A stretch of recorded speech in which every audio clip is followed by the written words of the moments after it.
This week we begin talking about multivariable functions. Actually, I begin talking about multivariable functions. You're at home, listening. But I'll do everything to break this fourth wall. So send me comments, post them on discussions, or if this thing is on YouTube, down there, write something. Before anything though, I need context. We've accumulated several results in R3. Before more, I need perspective. I need to know how all this fits together. There is a story here, and it's important, I think, to keep track of that story, well, for at least two reasons. The first, ethical. You should know why things come from where they come from and how they fit together. My guess, though, is that you'll probably care more about the second reason, which is practical. It's a lot easier to do Calc 3 when you know how the various subjects tie into each other. So, in the service of a bit of perspective and to tell the story, where did we begin, what are we about to do, and where are we headed? So, we began in chapter 12, well, with the, I suppose, basics of R3. A couple of facts about vectors, not only the vectors, but also dot product and cross product. Of course, lines and planes was a section that was about infinity pages long. And then a small bit about at least quadratic surfaces. Then came chapter 13, which we just finished. Chapter 13 generalized our understanding of objects in R3 to now include curves. In R3, and of course these curves had a number of different realizations, principal among them a vector function and of course parametric equations. We got a little bit extra in here, say some basic calculus happened as well. And by that I mean we got tangent lines, which we knew from Calc 1, but now we have them in Calc 3. We got unit, tangent, normal, binormal. But there's still much more to do. In order to do that, we now need the subject of chapter 14,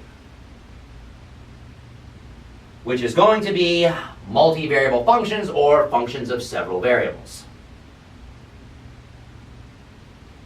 Multivariable functions. Eventually, we sort of lash all this together to do some real serious calc in R3. To be, I guess, as general as possible, the goal, if you're watching this at Penn State, is to do the first half of multivariable calculus called 231, known as differential calc in R3. 232, even if it's not required, just do it. It's awesome. Integral calculus in R3. You'll see a lot more of the relationship between differentiation and integration when we bump it up to 3 dimensions than when we had it back in Calc 1. All right, so that's where we've been. This is what we're going to do now, and this is eventually where we're headed. This is a long chapter because there's a lot going on. The first several sections is going to be me flushing out the basics of multivariable functions, and then I'm going to get quite a bit of significant Calc 3 or calculus results in R3 that we didn't have, say, in 2 dimensions because there's just quite not enough space. A word about why even begin with multivariable functions. Usually, things in the world depend on more than just one other thing. So, for example, the temperature outside depends on more than the time of day. It depends on the season. It depends on barometric pressure. It depends on cloud cover. It depends on lots of things. In other words, it depends on more than one variable, multivariable. So, the motivating idea of a multivariable function is that we want to somehow treat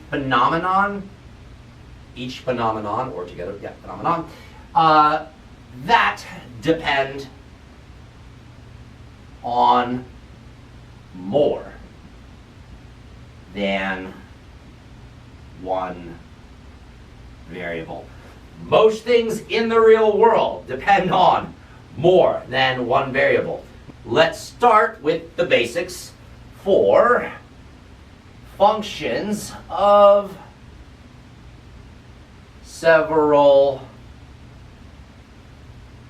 variables. Before even a formal definition, let's start with just functions of variables. Something easy, like, say, the volume of a sphere of radius r. Well, that's a function. If I give you an r, the volume function gets you out the volume of the sphere. 4/3 pi r cubed. This is a function of the radius and the radius only. So volume of a sphere is a function of one variable. Function of one variable. Apparently, the L comes before the B in that spelling. Variable. All right. What then? Not of a sphere. Something slightly more complicated. Volume, say, of a cylinder. Volume of a cylinder, pi r squared h. Hopefully you see this is a bit more complicated because the volume assigns to, or some number to the cylinder that gives volume, that depends on not just r, but also r and h. R and h is not one, but two variables. So this is a function of two variables. One more, say volume just of a good old-fashioned box. Volume of a box is length times width times height. This, hopefully you believe, is a function of not one, not two, but three variables. All right, so, at least at the very basic level, the definition for function of several variables should reflect the fact that we're taking some number of variables and we're getting out a number. All of these volumes give you some number, like 52 cubic whatever, or 18 meters cubed. So, to reflect that, I'll put up a definition, a bit dry, but important because the phraseology needs to be just so. And I'll begin with two variables. So, we'll say a function f of two variables, x and y, is a rule that assigns to each pair of, and I think the book says real numbers, I'll put that in as well. But, of course, here, to be even more rigorous about it, I'll say real numbers x and y. These real numbers x and y aren't just in R2, they're in a subset of R2. They're the x and y's that the function will be defined for, namely that lie in the domain of the function.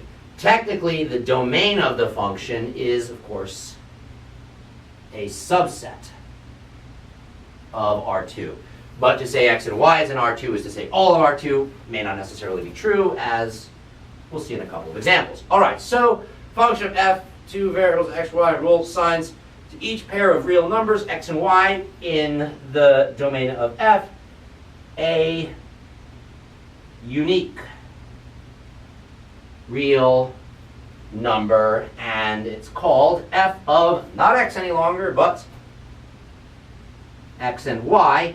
And just as in volume, no matter how many variables I plugged in, I got one number out, so this real number will, or sorry, this value of f will be a real number, f of xy. This, of course, or the collection of all of these, will be the domain. So let me actually formalize that here. Namely, first, I've got domain, in particular, the domain of f. Writing this set theoretically, it's going to be, as mentioned earlier, the set of all x and y in R2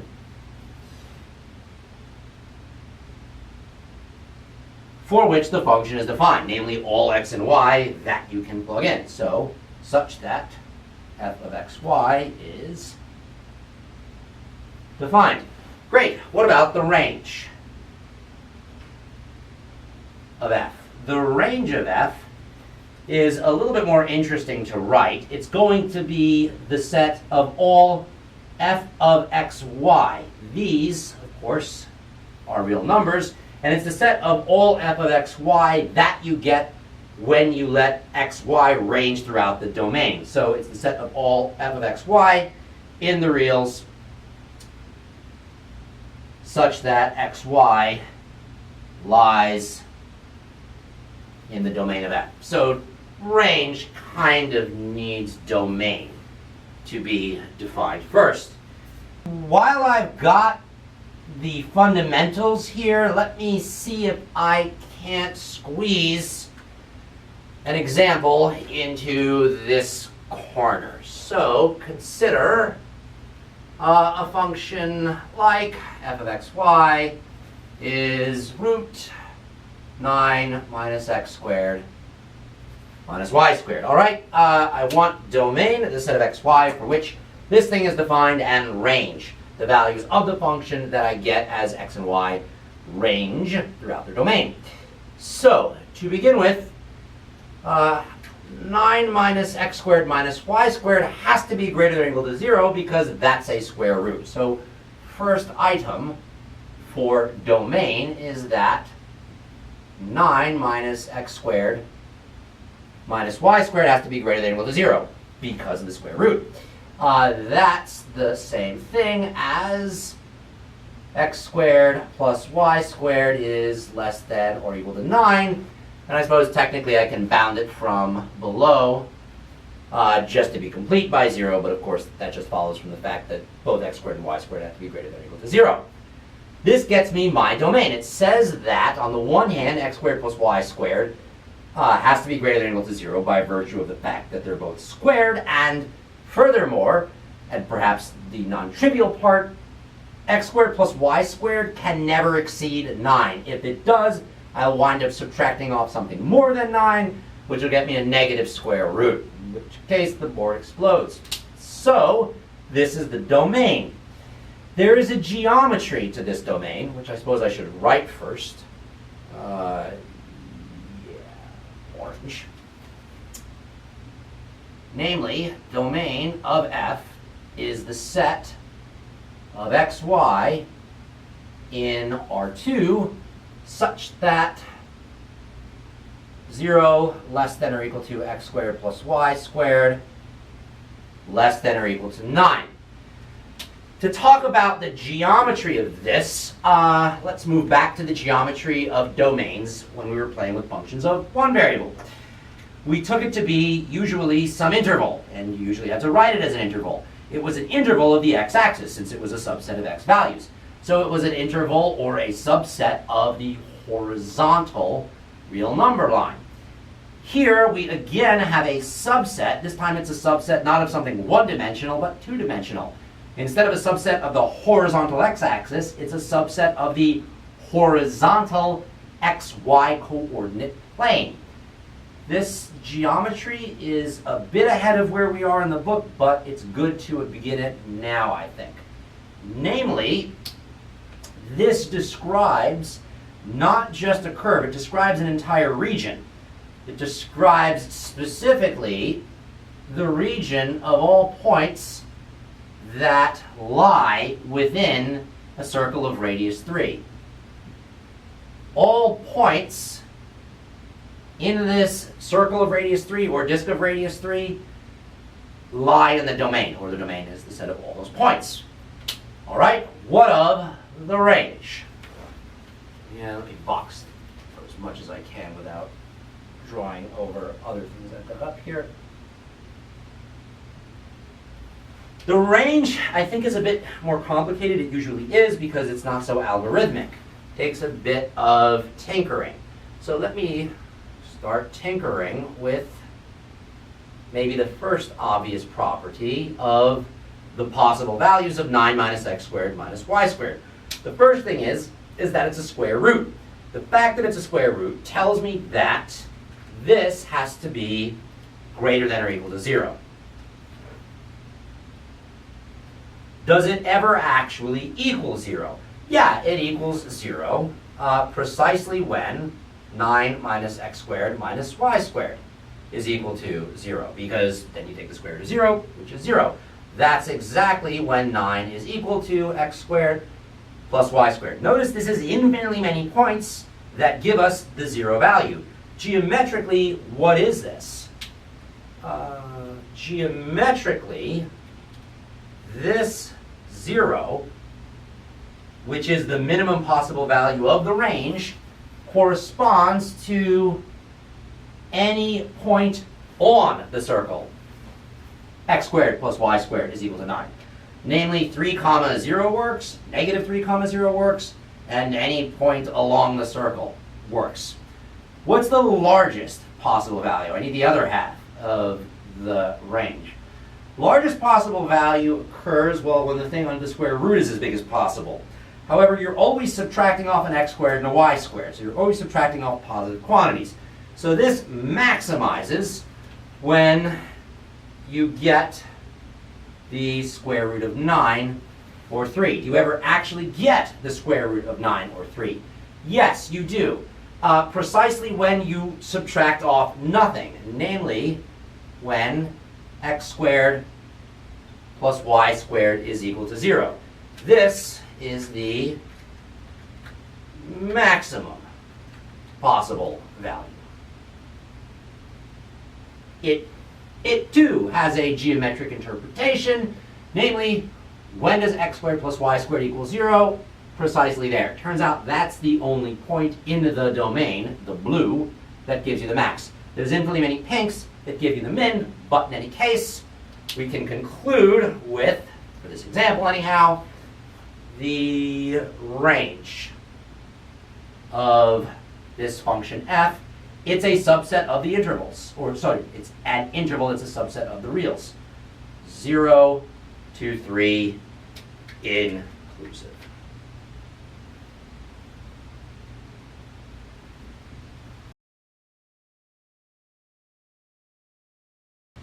As usual, I want the story not just algebraically, but I also want to talk about multivariable functions geometrically, and I'll do so by way of a definition that you probably expect. So, the graph of a function, and we'll say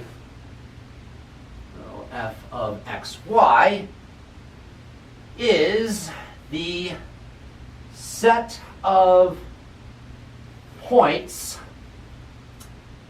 x comma y comma f of xy in R3. This definition is so far either underwhelming or overwhelming. Just give me a moment. Where x and y lie in the domain of the function f. Once again, the graph of a function, f of xy, is the set of points x, y, f of xy in R3, where x and y are in the domain. It seems as though I've just made a point and put an f of xy in there. The book, I think, does the following. They say the graph is the set of points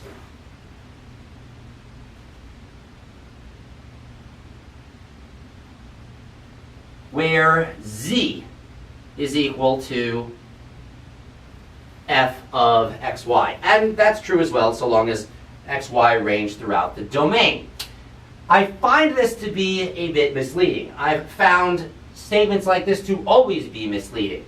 I've found statements like this to be misleading since the very first function. And it comes with this sort of cavalier movement between z and f of xy. What this says, very specifically, is that to get the graph,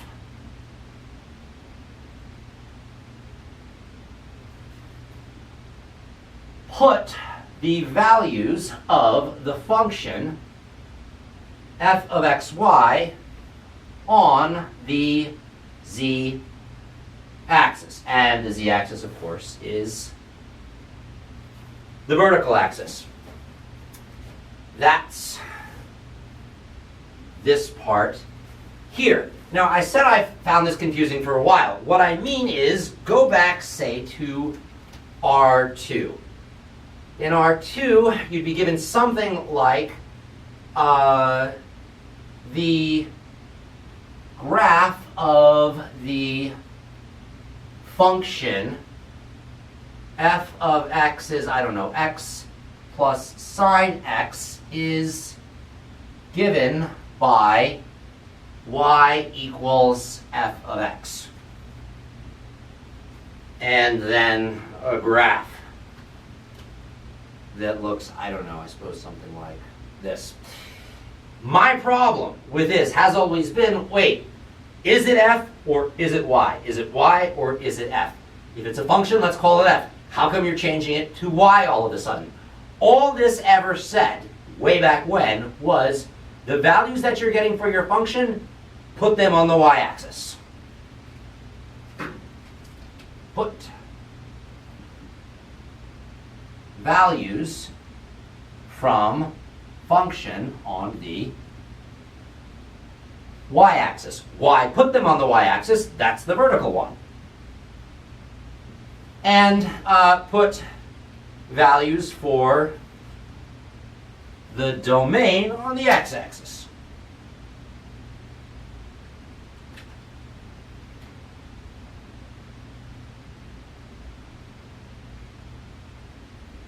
On the x-axis, which of course is horizontal. Here then, we're again sort of switching out f for a new and improved letter, z. It's saying, one dimension up, instead of put values from the function on the y-axis, when values from the domain came from the x-axis, put values from the function on the z-axis. So, if your domain is, say, down here, this is a point in the domain, you can now put the value up there, or it will correspond to that guy. This is, let z be equal to value of the function at x and y. Otherwise said, z is equal to f of xy. This may seem like a long way to go to make this definition clear, but boy, I want it clear. If for no other reason, then moving these back and forth always seemed fishy to me. Take, for example, the following. The book will do something like this. Sketch the function, say, the one we did just earlier. Example. Sketch the function f of xy is the square root of 9 minus x squared minus y squared.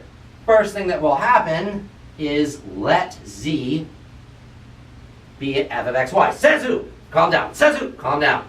All I'm doing is saying, no, you can have your xy's, but the function, to make it visible, is going to go on the vertical axis. So, now that I've sort of made this geometric transition, I've got z is equal to 9 minus x squared minus y squared. A bit of manipulation, and I get z squared, squaring both sides, is 9 minus x squared minus y squared, or x squared plus y squared plus z squared is equal to 9. This almost gets me what I want. In fact, it gets me a bit more than what I want, because this thing is from the very first section. It's a sphere, but remember it was the square root, so we don't want the whole sphere. We want the upper hemisphere. So this is the graph of my function of the given f of xy is the square root of 9 minus x squared minus y squared. While I'm crowding the board, let me say a last word about the definition previously for multivariable functions, namely this unique part. I said there'd be a vertical line test, and it's really what you think it is. If you pass a vertical line through a surface given by a function of two variables, it must hit each graph in at most one possible point. So, I suppose over here, the graph of a function f of xy intersects every vertical line at most once. This down here is a vertical line test. Hopefully you can see how the vertical line tests to see how it detects something that is not a function of several variables. Instead of the hemisphere, take the holy sphere, namely this guy. So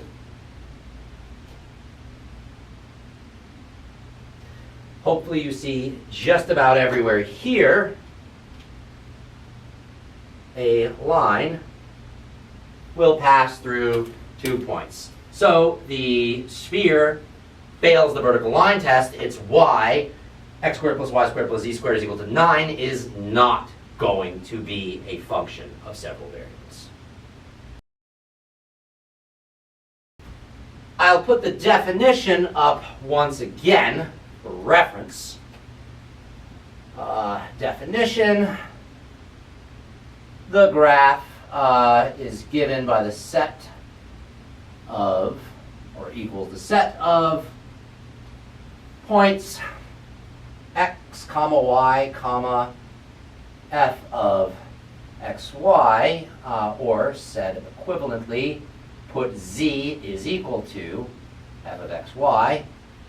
This will be in R3, and we're going to let xy vary throughout the domain of the function.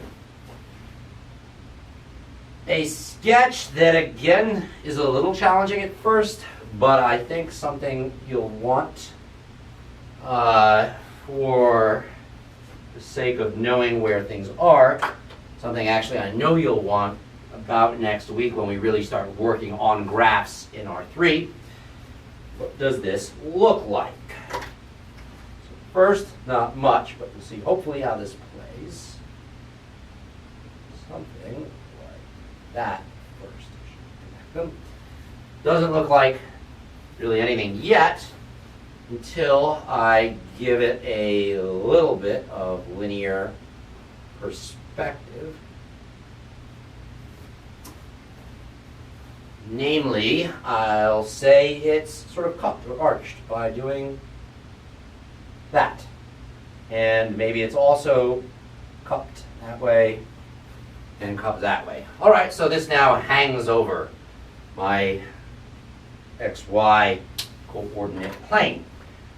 What do these objects from the definition look like on that diagram? Say, for example, that here is the point A, B in R2 from the domain. In fact, the entire domain can be sketched once again as a subset of R2. I'll get to that in a moment.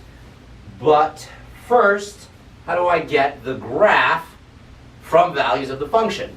If here's a point AB in R2, here, say, is the function evaluated at AB put on the vertical z-axis. So this is now the point A, comma B, comma F of A, B.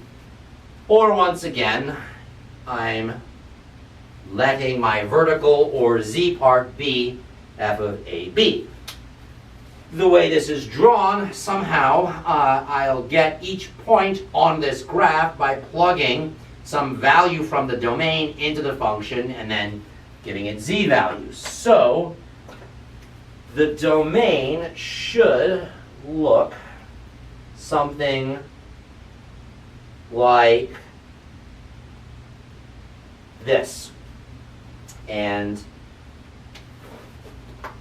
this is drawn so that if I brought the edge down, I'd hit the edge of the domain.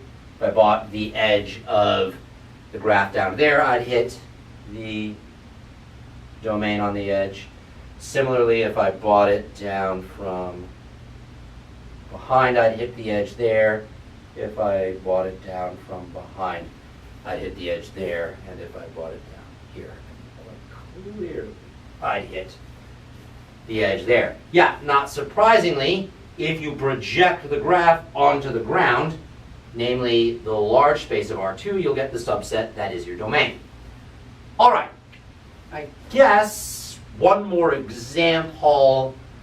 It's not too difficult before we get heavy. So consider something we've already seen, but now in the language of functions of several variables. Sketch the graph of the function f of xy equals 6 minus 3x minus 2y. This probably looks familiar, and if it doesn't yet, it will as soon as I say, let z equal f of xy. This says, put the function values onto the vertical z-axis. In other words, I've now got z is equal to 6 minus 3x minus 2y. Or throw it all to one side, I guess this side where things are positive.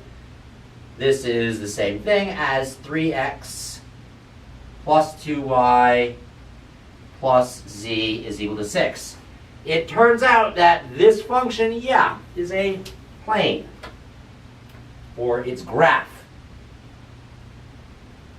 is a plane. Graph of f is a plane. Namely, a plane that looks like this. I've certainly sketched probably several of these by now.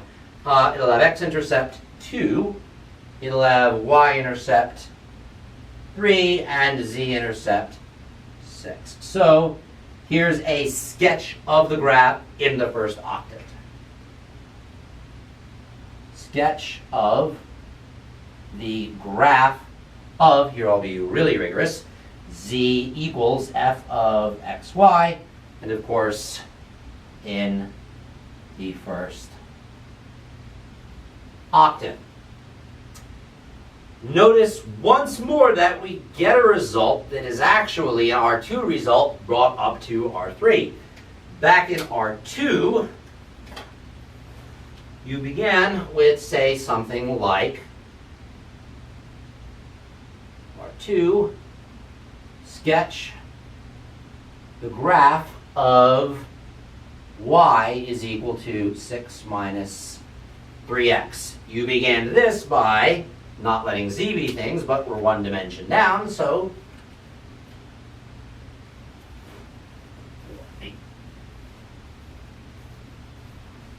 now that I've been making them equivalent, losing track of how to confuse myself. This should be sketch the graph of, f of x equals 6 minus 3x. We're one dimension down, so let not z, but y be equal to 6 minus 3x. Then the graph of the function y is equal to f of x. Graph of the function y is equal to f of x. Of course, looks like this line with y-intercept 6, slope minus 3.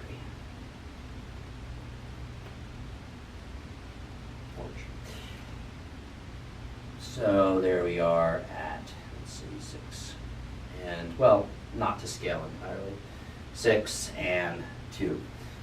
Bump this up one dimension, namely to R3, you go from a line to a plane.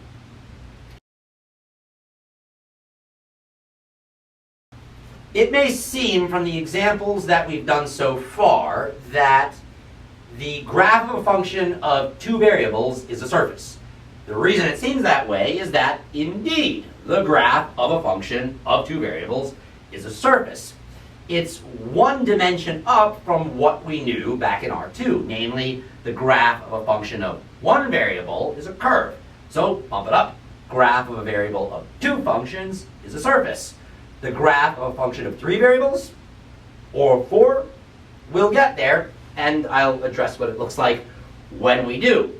However, because I'm talking about surfaces and graphs of functions of two variables in the same sentence, and because we treated surfaces, or at least a very small collection of surfaces, back in the first chapter, I kind of need to lash all this together into some coherent theory.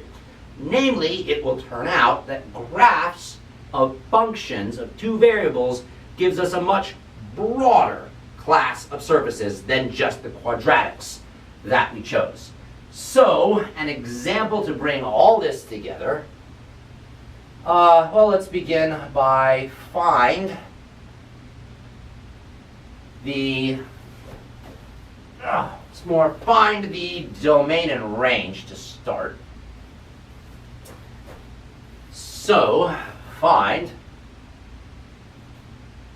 the domain and range of the function f of x,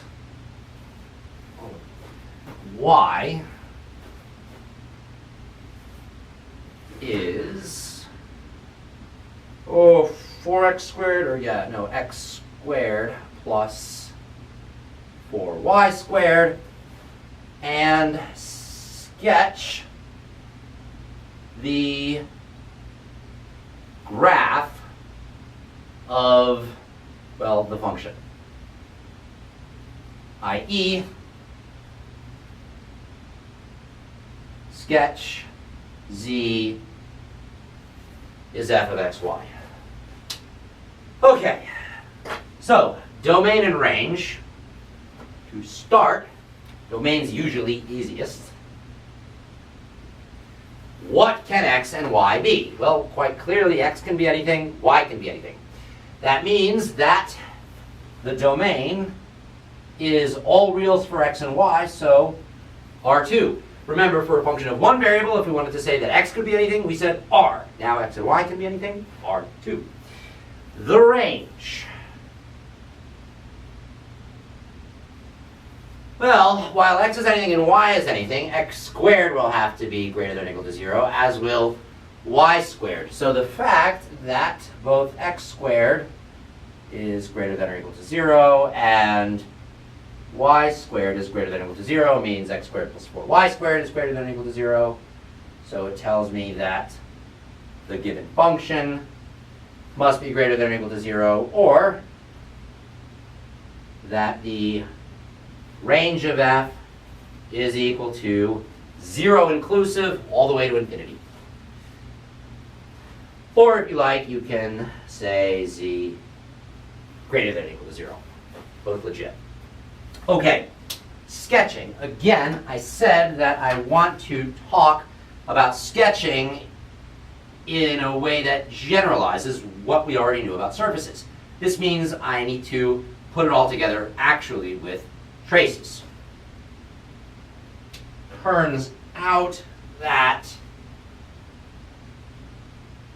traces become far more useful in this chapter on multivariable functions than they did just kind of chopping up quadratic surfaces. So, I'll do this sort of in the way the book treats traces, I think.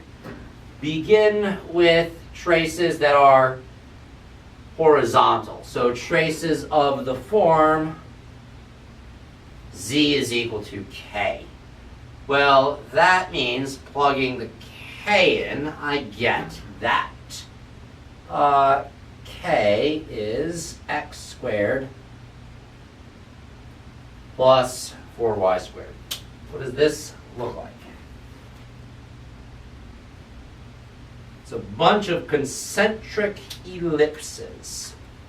So this guy, this guy, this guy. So I should make the axes a little bigger. I won't do each one in detail. For the moment, I'll just label the key points. This is really not to scale. This will be the point 1. Hang on a moment, do I believe this? If x is 1, yeah. This will be 2, this will be 3. That corresponds to a half there, 1 there, and 3 halves there. Let me just see. Yeah, that's all true. And I should put up the values of k from whence these came. This inner guy here comes from k is 1. This next guy here, I'll get y-intercept 1. I think k needs to be 4. Yeah, and this will be k is 9. All right, horizontal traces in the xy plane. Next, say traces of the form, not z is equal to k, but let me do that one. Yeah, traces of the form y is equal to k. Here, if I take y is equal to k, this z is equal to x squared plus 4y squared becomes z is equal to making that x squared plus 4k squared. So I'm going to get a series of parabolas, it seems. Specifically, they'll look like, and I better label the axes, I'm making y is k, so this is a relationship between x and z. The parabolas, let's see, begin down here.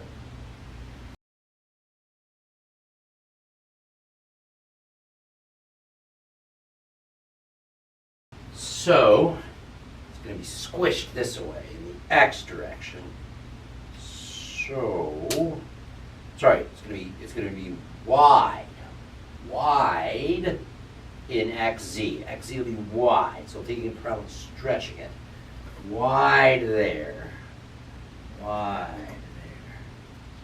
So if I took a cross section of the ellipse, it would look something like that.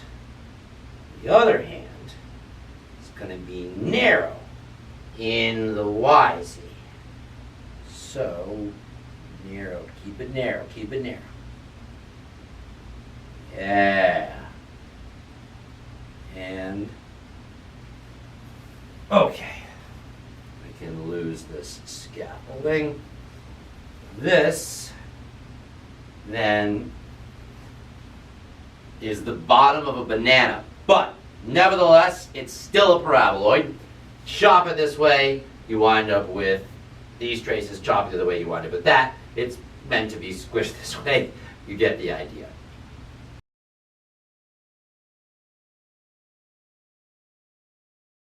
During the lecture on traces, I mentioned that one set of traces, the horizontal traces in particular, deserve their own name, level curves.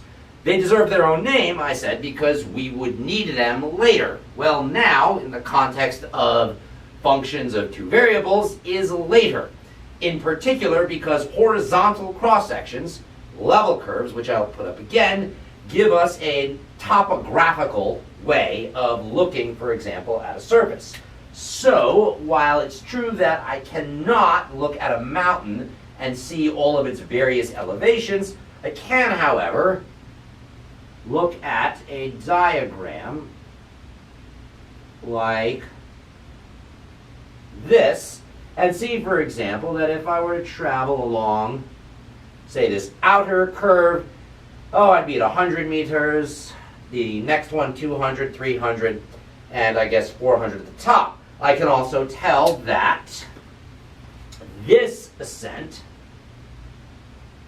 along the green is not as steep as, say, this ascent along the pink, which is probably the steepest ascent on this example of a topo or topographical map I drew. I also gave isothermals and many other examples where taking horizontal cross-sections gave us more information about a three-dimensional object than just looking at it. Similarly, now that the graph of the function in consideration, function of two variables, is a surface, we care more than ever about horizontal cross-sections, or in particular, level curves. So, a couple of words about level curves. Level curves. Yeah. What I want to do is give not just one or two, I'm going to give several definitions. Hopefully you see that they're all equivalent. They're not there to confuse, but they're there to make very, very clear that I am very, very interested in taking horizontal cross-sections, and I want to be very rigorous about what it means to do that. So, first, let's get started with a definition that resembles the one I gave when talking about traces. The level curves of a function of two variables, so a function f of xy, so of a function f of xy of two variables, x and y, are the curves with equation given by setting each of these f of xy's to a value of k, taking horizontal cross sections. So, given by f of xy is equal to k, where k is a constant. So, for example, if I had some height function for the topo map down here, the outer guy would be setting k is equal to 100, next 200, so on and so forth. All right, this is really just rephrasing the definition in terms of traces. But let me write this in several equivalent ways, just because I really do want this to be as clear as possible. So, explicitly using the language of level curves, of traces, I can define level curves as the following, namely the level curves of a function f of xy of two variables are the traces of the graph of z equals f of xy in the planes z is equal to k, where k is in the reals.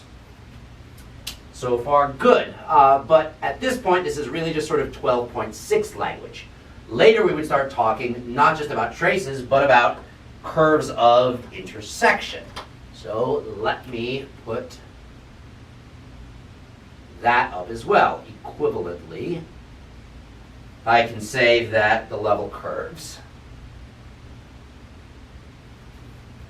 of a function, once more, f of xy are the curves of intersection of z equals f of xy with z is equal to k.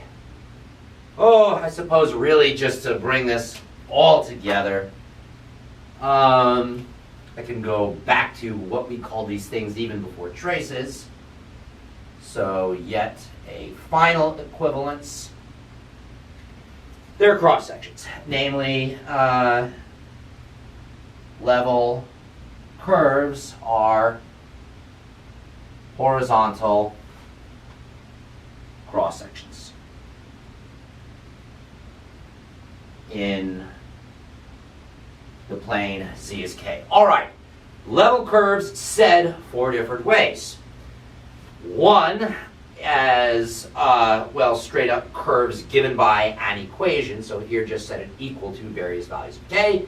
See what you get. The second, more explicitly in the language of traces. Level curves of a function of two variables are the traces in horizontals, not just an equation. Third, in case you want to talk about it not just as traces, not just as a set of an equation, but, or as a set of equations, but also as curves of intersection, which of course are traces in the specific. Level curves of a function are the curves of intersection of this z is f of xy with z is equal to k. Finally, lest these three attempts at clarification instead confuse, they're cross sections that are horizontal. Once again, why do I care so much about these special traces, these special level curves? Take this, again, simple example of a bunch of horizontal cross sections. If I want to figure out, in this example of a mountain, the quickest way up, the pink way, I can't just look at a mountain. I can't do calculus on the mountain. I can do calculus on the level curves. If I want to find the slower way, I do calculus on the level curves. If I want to find tangent lines at points where I don't change elevation, I again do calculus on level curves. The big deal is that so much of the calculus we're going to do in R3 is done not on the surface of the graph, or not on the graph of the function, but on the level curves that you get from the graph.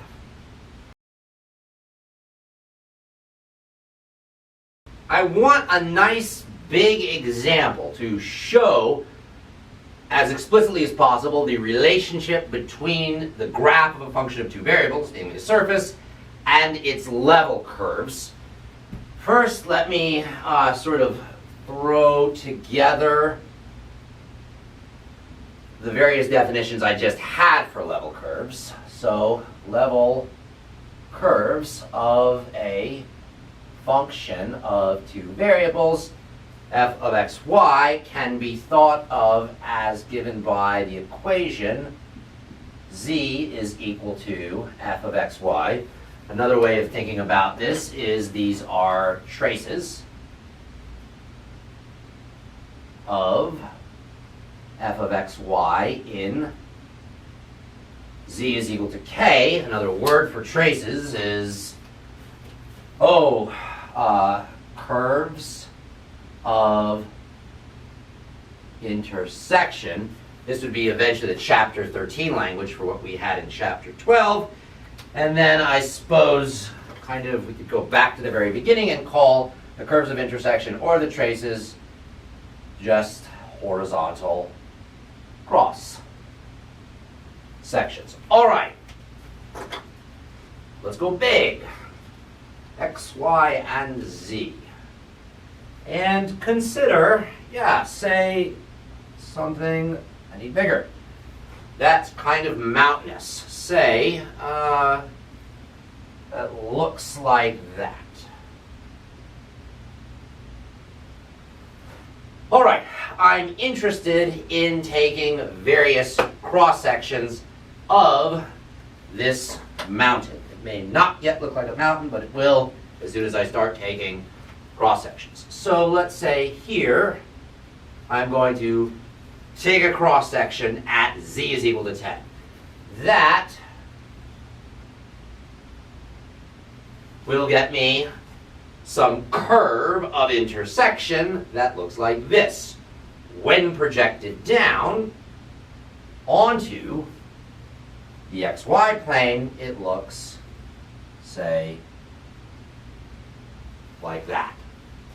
And I guess to get this really to scale, I'd have to tweak this a bit. Okay, cool. So, this is the curve of intersection. This is it projected down in the XY plane. So here is K is equal to 10. Let's now look at K is 20. If I chop this at K is 20, I'll wind up with something that looks a bit different. Say it indents there. And if I project it down, I get,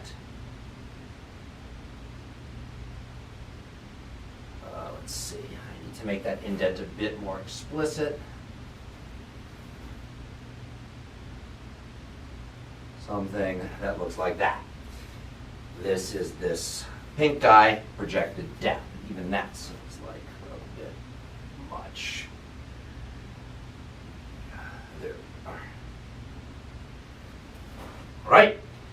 Next, where this blue is, I'll change to, say, orange. Let's make this 30. Chop it there. I'll not overcomplicate my life too much. I'll get that guy, which is smaller and not curved, and this guy projected down will be this level curve. Finally, or almost finally, we'll say 40 there. Chop at 40, I'll get that, and the very tippy top will be 50. Oh, now let's make it a little more interesting. Let's make it, say, 52. All right, so 40, when I chop there, projected down into the XY plane will look like that. And then I've lined this up almost just so. 52, the very top, projected down will, wham, right there. All right, so here's K is 10 for green. K is 20 for pink. Orange, I think I had K is 30. And then 40, 52. Okay. It's 40, and I'll just leave 52 unlabeled. All right, so the big deal here, once again, is that eventually I'll want to do calculus to this function. That will have both an algebraic understanding and a geometric understanding. When it comes time to play the geometry and especially interpret the geometric part of the algebra, it will often be much easier to treat this thing, the level curves, than this thing, the surface. If you're looking at something 3D, remember, you only ever see half of it. You never see the backside. Whereas if you take cross sections like this on a topo map or isothermals, or any number of things that have contour lines, you'll have the much more useful map of level curves. So this put into xy looks roughly like, see, looks like it dips a bit into the negative x. So, and remember, this thing has to be tweaked on its side because what used to here be x now becomes x there. So green and pink and, let's see, comes after pink, orange. This thing looks like it should be the positive quadrant, and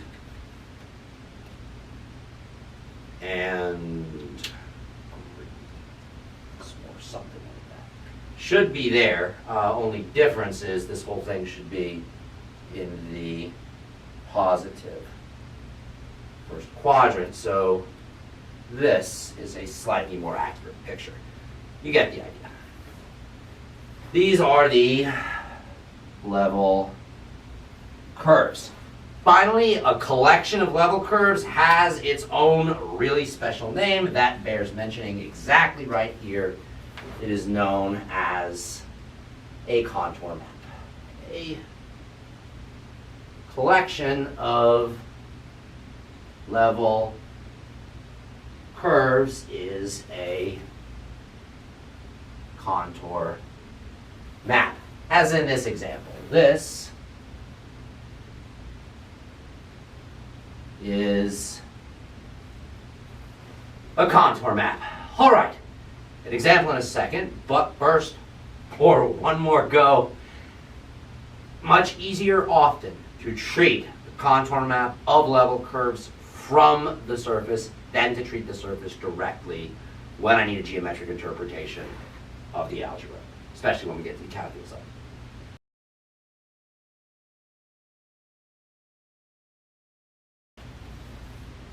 Sketch a contour map for the function we began this discussion of functions of two variables with. So f of xy is the square root of 9 minus x squared minus y squared. Again, I want a contour map, I want level curves, and I want the actual graph that this function gives, and I want to see how they come together. So for the contour map, I'm going to start with, say, k is 0. That gets me, 0 is square root 9 minus x squared minus y squared. This is the same thing as x squared plus y squared is 9, so that'll be a circle, radius 3. It's the outer part of the region in the xy plane that gives domain. So a little bigger. Nope, those aren't the axes. In fact, I think I can do it this way. Yeah. There we are. All right, so this gets me this circle of radius 3. Okay, more and more picky about my circles, but that'll have to do. All right, next I'll go with k is 1. Hopefully it makes no sense to take minus 1 since square root can't equal a negative. So 1 is equal to this thing. This then gets me x squared plus y squared is 8. So I now have a circle, not of radius 3, but of radius square root of 8, otherwise known as 2 root 2. Well, this could be bad. It's not so bad. All right. Well, it's actually not bad at all. This here is 2 root 2. 2 root 2 is awfully close to 3, by the way. It's certainly bigger than 2, and so it lies between 2 and 3. So even though I bumped up 1, the next level curve in this contour map didn't move that far in. Next up, k is 2. So k is 2 gets me 2 is equal to this square root. However, when I square both sides, I get 4 is equal to 9 minus x squared minus y squared, or x squared plus y squared is 5. This has radius just a little bit bigger than 2 still, by the way. This has radius root 5. Root 5 is a bit bigger than root 4. So, got this guy there at root 5. If I'm to do this to scale, this here is 2, roughly. So even if this is 3, this is 2. And I've got my first 3 level curves between 2 and 3. All right, next, what happens at k is 3? So again, 3 is equal to this thing, square both sides, I get x squared plus y squared is equal to 0. Why? Because when I square both sides, I get 9 is equal to 9 minus x squared minus y squared, which gives me this. It's a circle of radius 0. Namely, the next level curve is there. This first guy, k is 0. The next guy, k is 1. They're not moving that quickly. The next guy, k is 2, and then the next guy, suddenly, the center at k is 3. Hopefully you see it makes no sense to talk about k is 4, because k has to be between 0 and 3, because the radius of any circle in this domain has to be within radius 3. So k has to be greater than or equal to 0 and less than or equal to 3. So this is about the end of this contour map.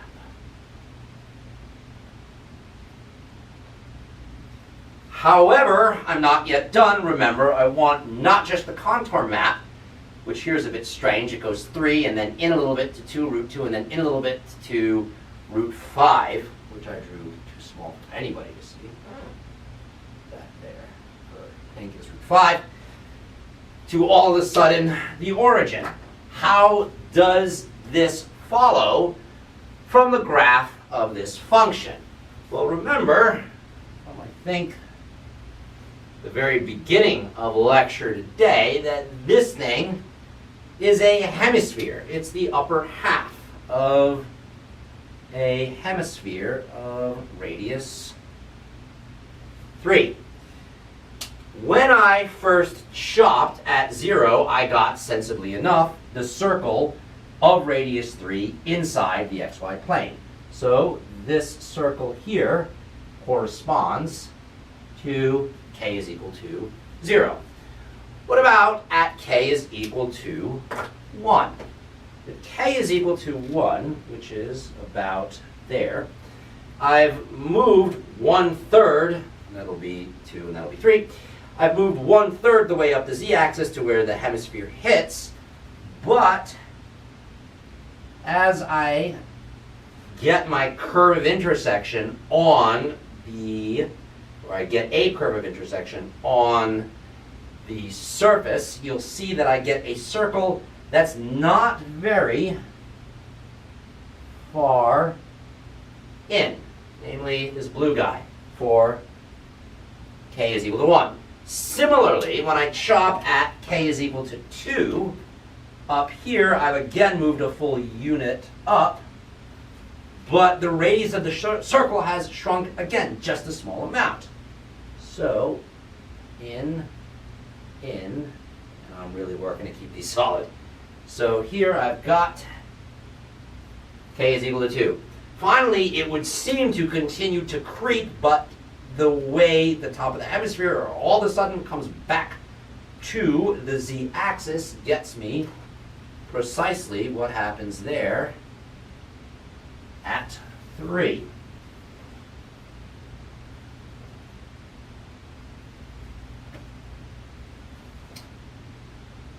Namely, right there. Not terrible. The goal is to see that a hemisphere is highly nonlinear. So as I take equidistant chops or equidistant cross sections that give me level curves, the level curves do not approach in equal spacing as they did with the plane. The reason is the plane increases linearly. Here they approach slowly, and then the fact that the hemisphere closes quickly is what gives us this last level curve, which in this case is trivial curve because it's a dot, right there at the center.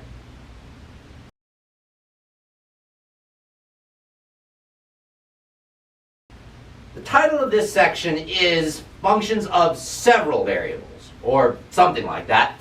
In any case, it's functions of more than one variable. The most sensible place to begin, 2 variables, because, well, that's the easiest case beyond one variable.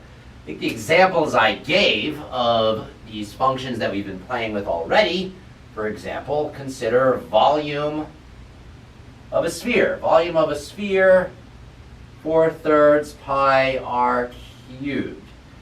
This has only one variable in it, r. Next, I said consider volume of a cylinder. This is pi r squared h, not pi squared. Pi r squared h. Function of 2 variables. Namely, r and h. So this we would now write as a function f of r comma h is equal to pi r squared h. All right, now I can push further, as I did at the very beginning, to volume, not of a sphere, not of a cylinder, but I think it was a box, which is length, width, height. Quite clearly, this is a function, but it's a function of 3 variables: length, width, and height. This indicates that when we talk about functions of several variables, we mean not just functions of 2 variables, but functions of 3 or more variables. So I want to conclude this section with a mention of functions, mention in some properties of functions of 3 or more variables. Functions of 3 or more variables. Algebraically, the definition is, I think, exactly what you would expect. So I'll work with 3 and it generalizes to 4 or more. Definition: a function of, let's say, 3 variables is a, again, rule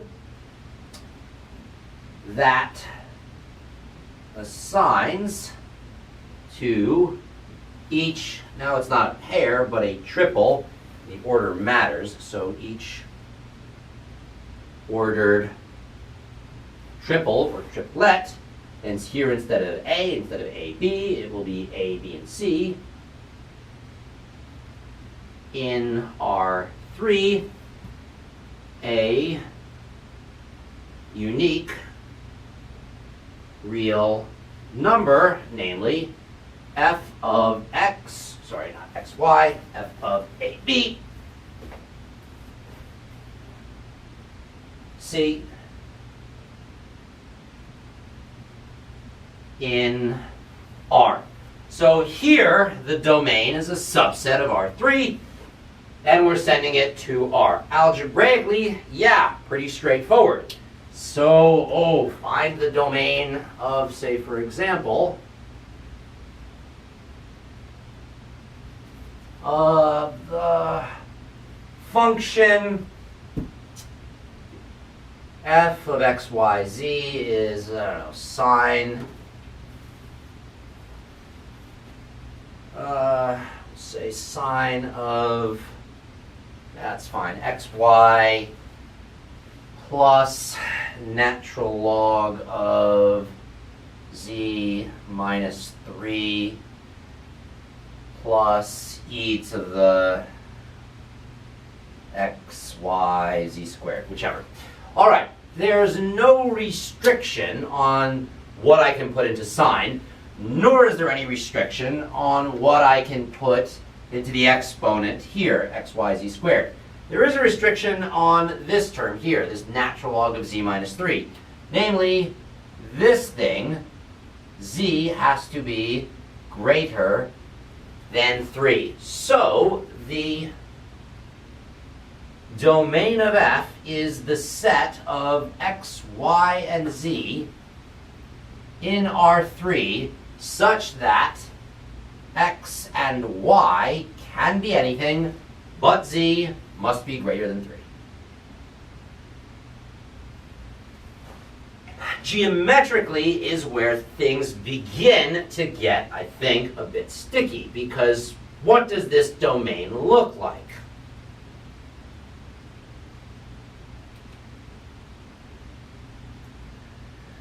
When we played with a function of one variable, the domain was a subset of the x-axis.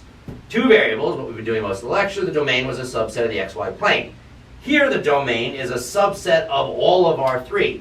Namely, the domain here is everything above the plane z is equal to 3. This whole chunk of half space. So the sort of half of R3 above z equals 3, and obviously not including, because otherwise I'd have natural log of 0, is the domain of this particular function f of x, y, z.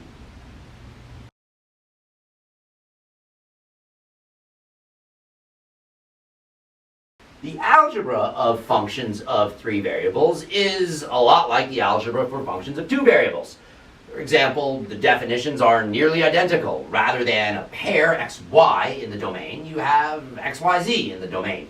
Both are a rule, both spit out a number, and both those numbers are real. However, the geometry a bit more complex, perhaps as indicated even by the simple task of trying to sketch the domain of a function of 3 variables. There are many things in the world that are functions of 3 or more variables. Anything that depends on 3 or more items, like the weather outside, depends on where you are and the humidity and the time of day and the season and many others. This is all a way of assigning a single number, temperature, from many different variables, a rule. The geometry then needs a bit of discussion, and I'll sort of parse it here, just a bit of it anyhow. So, consider the following. First, a function. Then after the function, consider its domain. And classically, its domain is what we give to the horizontal axis, or space. Consider also its range, and this we usually put vertically. And then finally, consider what I'll call the dimension total, the total number of dimensions we need to play with this function geometrically.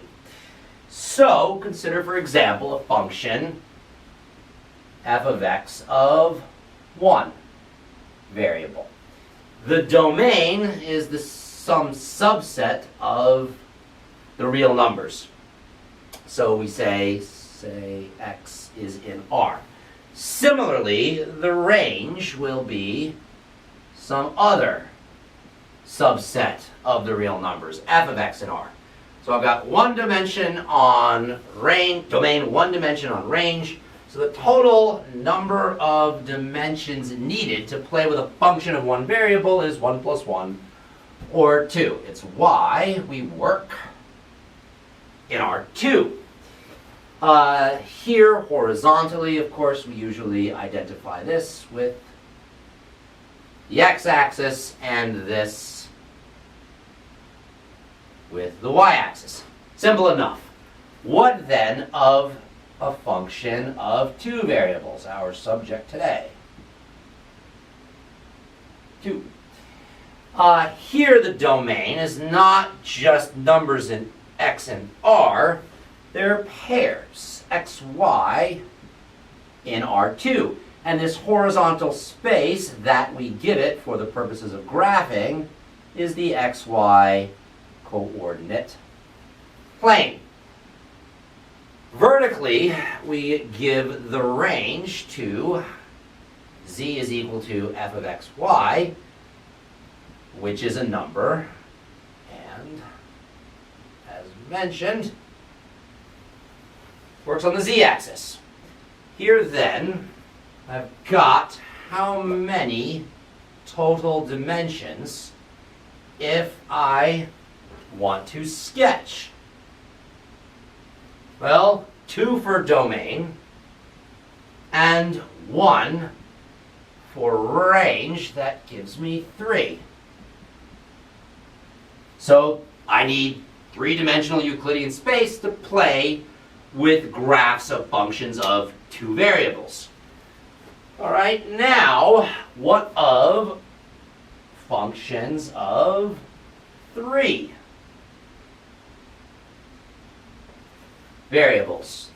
The domain, again, straightforward as an algebraic or abstract concept. These are just going to be triples x, y, z in R3.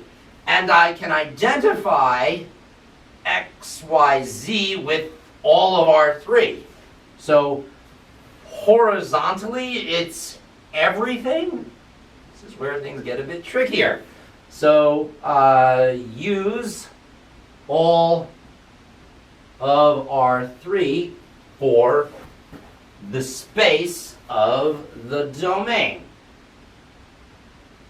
So I'll just put here, use the whole R3. All right, we assign a number to this xyz. f of xyz is in R.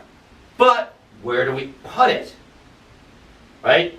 If this is space around me, and x, y, and z is domain, I need a vertical perpendicular to x, y, and z. Stand up right now. This is kind of a thing. It's worth looking at.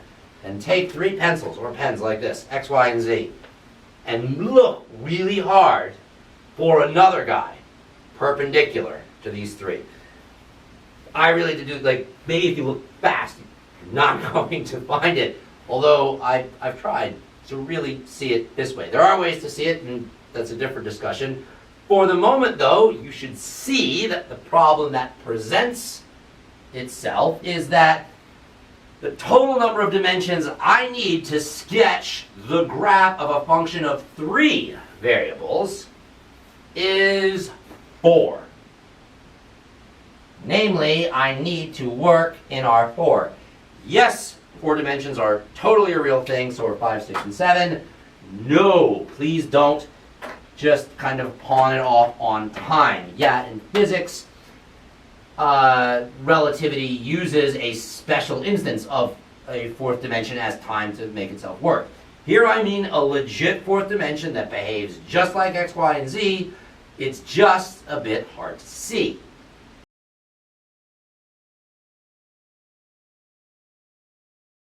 it is admittedly difficult to see in 4 dimensions. Trust me, it can be done. It takes a while, but also keep in mind that you've spent several decades looking in 3 dimensions and drawing on 2 dimensions. Probably not a whole lot of time in 4D. It can be done, but takes a bit of practice. Working with 4 dimensions. Sketching in 4 dimensions. Admittedly, seeing objects in 4D is a bit of a challenge. Don't try. Admittedly, seeing objects in 4 dimensions is a bit of a challenge. Makes sense on account of the fact that you've spent probably the whole entire of your life seeing in 3D and drawing in 2D. How then to suddenly bump up to 4D? I'm going to make use of a connection between dimensions that I continue to emphasize. In particular, continue to emphasize when I talk about surfaces on the one hand and their level curves on the other, or the contour map. Once again, consider a surface that looks, say, like that. And I say that it's maybe somewhat useful to regard this as a mountain or a hump, but you can only look at a piece of it or half of it at the time. Half of it's always hidden from you. So, several moments ago, I chopped this in a couple of places and got down here a contour map.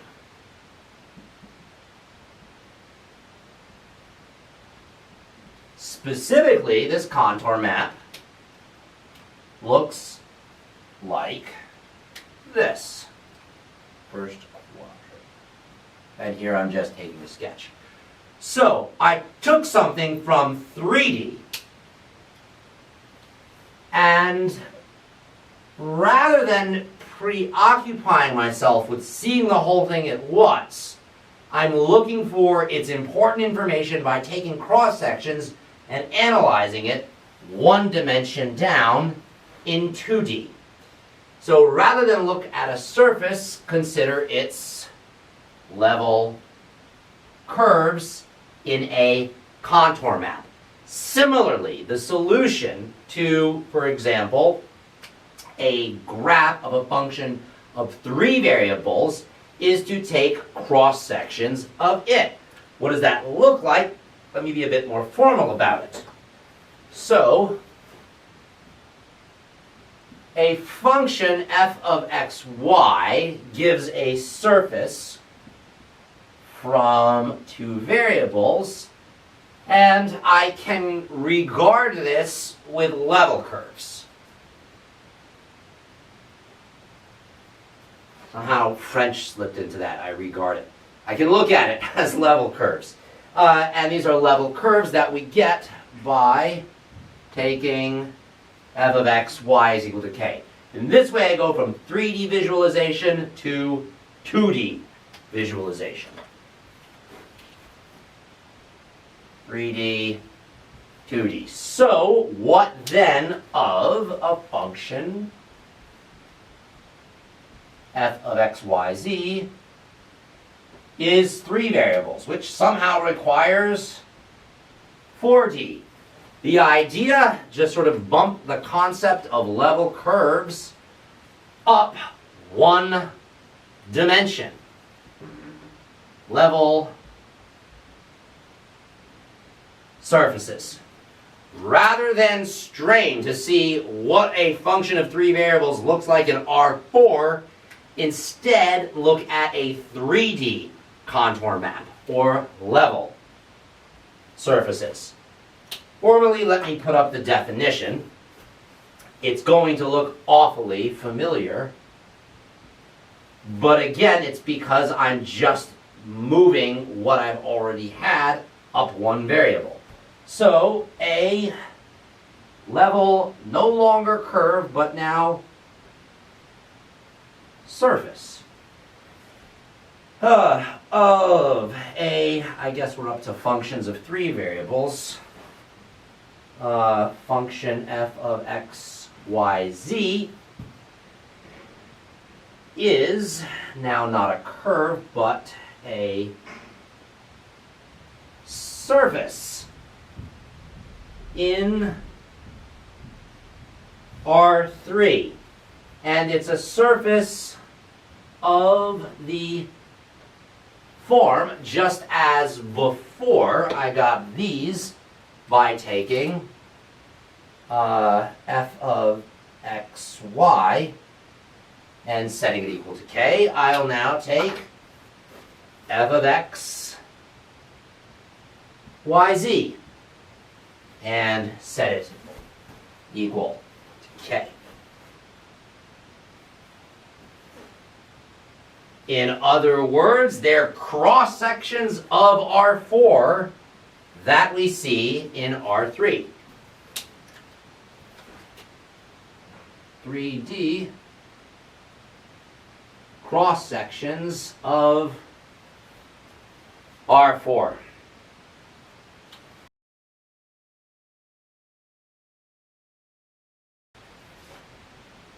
Sketch the level surfaces.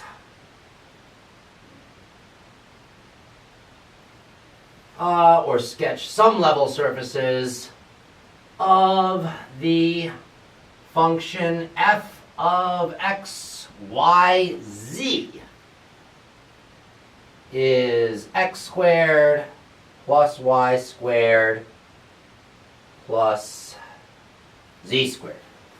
That means I need to sketch surfaces of the form f of x, y, z is equal to k. So, for example, when k is 0, I get the level surface x squared plus y squared plus z squared is 0. This is actually just a point. It is exactly that point there at the origin. X, y, and z is 0. Maybe not quite clear what this surface is. Let's try. K is 1. I then get the level surface, x squared plus y squared plus z squared is 1. What about k is 4? I get the level surface. Maybe you're beginning to see how this works. X squared plus y squared plus z squared is 4. Next, I think, k is 9. X squared plus y squared plus z squared is 9. The level surfaces to this function are spheres. The level surfaces to the function f of x, y, z are spheres. This really isn't just idle play with bigger dimensions. We'll need to occasionally regard z equals stuff with x, y's, and z's as itself a function of x and y and z. Namely, look at something that requires 3 dimensions sort of as a level surface, or exactly as a level surface, of something in 4. So, trust me when I say this will come back, and it will come back non-trivially. What then do these level surfaces look like? It is a series of concentric spheres, shells. That first one there at k is 0, right in the middle. Let's do something a bit more interesting then. What about k is 1? It's this guy. What about then k is not 1, but 4? And hopefully you see I don't want to get this too crowded. So pink, the sphere that corresponds to k is 1. Green, the sphere that corresponds to k is 4. One more for good measure. Orange, I suppose. The sphere that corresponds to K is 9. Once again, rather than playing in 4D or visualizing something in 4D, I take 3D cross-sections. These concentric spheres are the cross-sections of the function f of x, y, z is x squared plus y squared plus z squared.